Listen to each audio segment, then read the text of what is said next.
د جنت اغزنه لار. دویمه برخه. الله تعالی زه ستا شکر ادا کوم چې ماته دې دومره غیرتي زوی راکړی.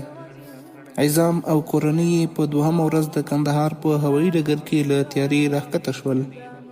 کله چې د افغانستان خړه فضا او د خټو سپېره کورونه ولیدل، عظام عایشې ته د ډاډ ورکولو په هدف وویل: عایشې، مه خفه کېږه، که ستا ژوند دلته سخت وي، زه کولی شم تا بیرته مصر ته ستنه کړم. هلته به د خالد روزنه هم وکړې. عایشه: عظامه، هیڅکله دا فکر مه کوه چې ښځې د عقیدې او غیرت له پلوه تر نارینه‌و کمزوري دي. خفه نه شي، زه هم ستا له امله نه یم راغلی، بلکې غواړم تر څو د اسلامي نظام تر سیوري لاندې ژوند وکړم. عظام او عایشه له هوایي ډګر څخه د راوتلو پر مهال په همدې خبرو بوخت وو چې له ښۍ خوا یو سپین ږیری افغان چې په عربي ژبه هم پوهېده پر عایشې غږ وکړ: خورې، د څه لپاره دې سپېره افغانستان ته راغلې؟ دا خړه فضا او خاورینو کورونو کې تاسو څه لیدلي دي چې خپلې ماڼۍ او عصري ژوند پرېږدئ او دلته راځئ؟ دا ژوند خو ستاسې عصري ژوند ته هیڅ هم نه دی.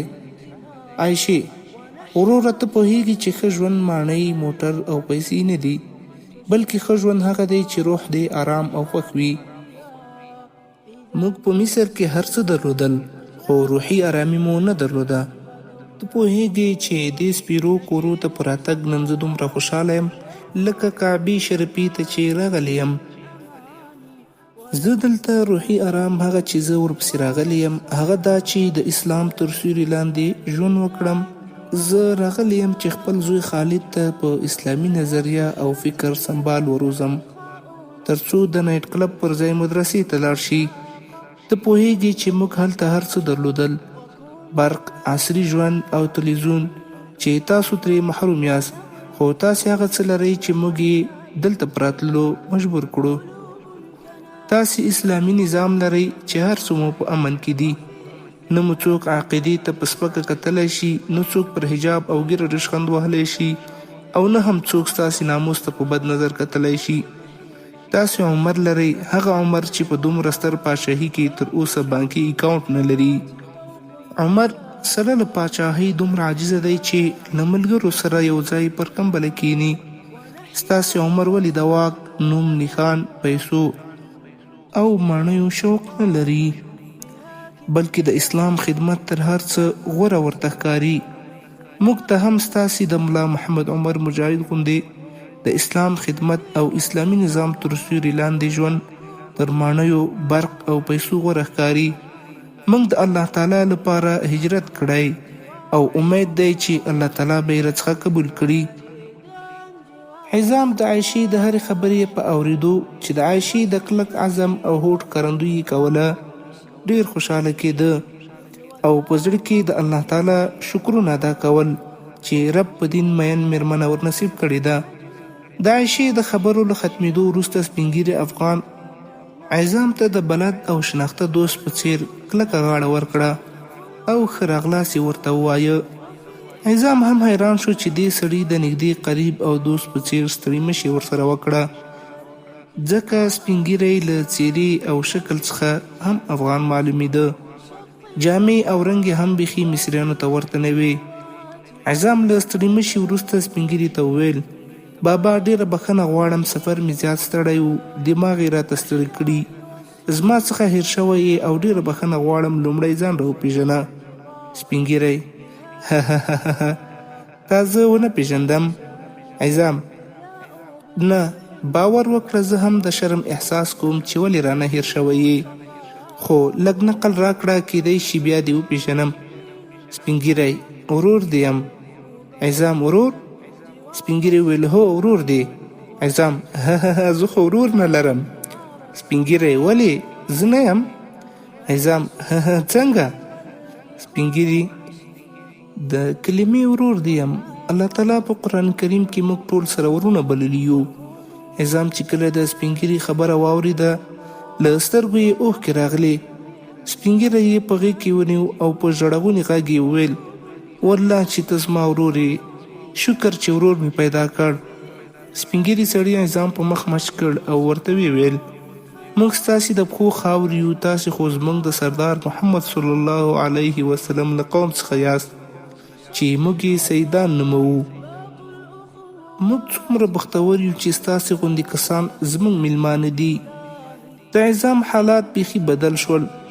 له سترګو یې اوښکې روانې وې او زړه یې و چې په زوره زوره چغې ووهي، خو په ډېر تکلیف یې ځان اداره کړ. عایشې ته یې مخ ور واړوه او ورته ویې ویل: له کوم وخت چې الله تعالی زه پیدا کړی یم دومره مینه چا نه وه راکړې چې دې سپین ږیري بابا راکړه. عایشې ته به پوهېږې هره مینه ځان ته وي، خو د اسلام لپاره یو له بل سره مینه بیخي بیل خوند کوي. عایشې نن پوه شوم چې صحابه کرام څومره ښکلی ژوند درلود. عظام لا خبره نه وه خلاصه کړې چې سپین ږیري پرې راغږ کړ: راځه کشره وروره چې زه مو ستاسو تر کوره ورسوم. عظام فکر وکړ چې سپین ږیری سړی خپل کور ته بیایي، نو سپین ږیري ته یې وویل: مننه مشره وروره، ضرور به ستاسو کور ته درځم، خو اوس مونږ هوټل ته ځو، کارونه مو ډیر دي، اړتیا ده چې لومړی آرام وکړو، بیا د کرایې په کور پسې وګرځو. سپین ږیري: کشره وروره، زما کور ته خو دې هر وخت الله تعالی راوله، خو زما کور هم په هلمند کې دی چې تر هغه ځایه پوره 6 ساعته لار ده، ستا کور ته دې بیایم. عظام: زما کور؟ سپین ږیري: هو. عظام: بخښنه غواړم لکه چې ته پوه نه شوې، نن زما لومړۍ ورځ ده چې دلته راغلی یم، لا مې کور نه دی جوړ کړی، انشاءالله ژر یې جوړوم. سپین ږیری: موږ درته تیار کړی دی، یوازې تا غواړي. عظام: څنګه مو راته تیار کړی دی؟ هسې نه چې ډېر ګران بیه کور مو راته کرایه کړی وي. سپین ږیری: کرایه نشته، امیر المؤمنین مهاجرو ته همدلته میدان کې کورونه جوړ کړي، مفت دي. عظام: چې دا خبره واورېدله نو مسکی شو. عایشې ته یې وکتل. عایشې ورته وویل: عظامه، موږ رښتیا خپل مقصد ته راغلي یو، دا سړی رښتیا امیر المؤمنین دی، درځه چې ځو. عظام د خپلې کورنۍ او سپین ږیري سره روان شو. له لږ مزل وروسته یې د خاورو څو سپیرو کورونه ولیدل او سپین ږیري سړي عظام د خټو سرای مخې ته ودراوه او لاس یې په جیب دننه کړ او کیلي یې عظام ته ورکړه او ورته ویې ویل: دا کور ستاسې دی او تاسې به همدلته اوسیږئ. عظام وویل: ستا دومره احسان خو زه په مننه کولو سره نشم ادا کولی، خو زه شکر چې ورور دې یم. بیا خو ته مشر ورور یې، خو وعده را سره وکړه چې هر وخت به دلته راځې.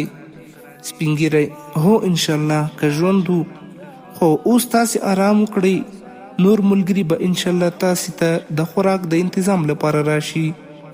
عظام او عایشه کور ته ننوتل. دوی لا خپل شیان پر ځایونو نه و سره برابر کړي چې دروازه وټکېدله. عظام دروازې ته ورغی، ګوري چې یو بل کس ولاړ دی.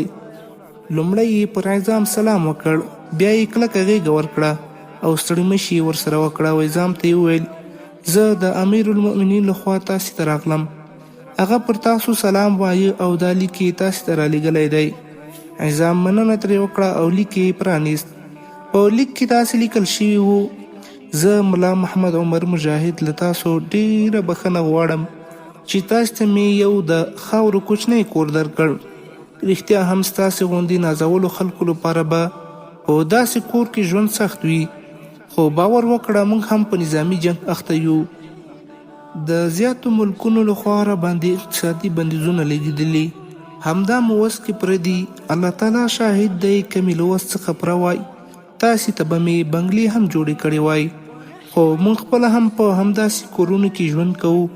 خو ستاسې ژوند په داسې کورونو کې له سختیو سره د الله جل جلاله لپاره دی، ضرور به الله جل جلاله ثوابونه درکړي.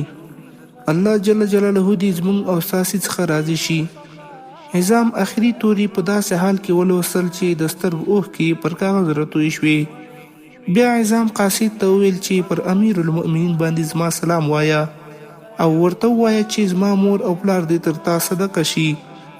موږ ته ستاسې اخلاص او مینه د دنیا تر بنګلو مهمه ده. زه قسم د ځمکې او اسمانونو په پیدا کوونکي کوم چې هغه مینه چې تاسې موږ ته راکړل دومره یې خوشحاله کړم لکه د ټولې دنیا بنګلې او پاچهي چې موږ ته راکړې وي. امیر المؤمنین ته ووایه چې زه له تا غوره نه یم چې ته په داسې کور کې ژوند کوې. زما لپاره په داسې کور کې اوسېدل ستر افتخار او خوشحالي ده. له دې خبرو وروسته عظام قاصد رخصت کړ او لیک یې کور ته راوړ او عایشې ته یې په لاس ورکړ. عایشې چې کله لیک ولوست نو عظام ته یې وویل عظامه ته وګوره الله جل جلاله څومره نیک بندگان پیدا کړي. عظام او عایشه په همدې مجلس باندې مصروف وو چې یو ځل بیا دروازه وټکېده.